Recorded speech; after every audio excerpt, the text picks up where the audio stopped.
aktīvi cenšas spēlēt pretinieku aizsardzības zonā. Vairākas reizes mūsu hokejisti ir pielietoja spēka paņēmienu. Un Dripa vārtos.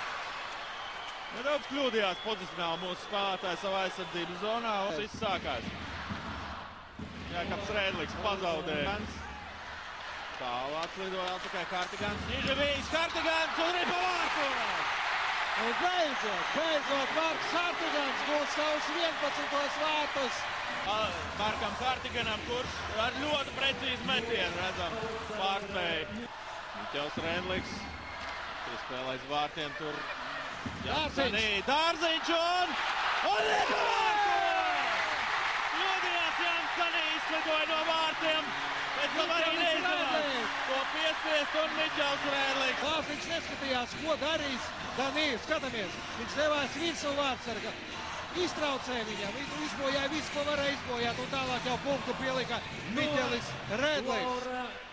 Dārziņam, protams, jāskaita piespēle. Pa vārtiem, neredzēja šeit neredzēja mūsu hokejistu, arī Jānis Spruks to nepamanīja. Jānis Spruks atradās vēl mūsu zonā, tāpēc viņš nevarēja mest, lai nebūtu pārmetiens, bet gal viņam gan bija tāda iespēja. Arī tagad Suravīs nospēja Ripīgi Natuskins. Tukši Amūra komandas vārti. Šobrīd svarīgākais ir noturēt Ripu pēc iespējas tālāk no mūsu vārtiem. Tikai pēc tam domāt par metienu tukšos vārtos. Nikulins. Kartigans pirmais pie Ripas. Tur cīņa par Ripu. Pie apmalas Ignatuškins.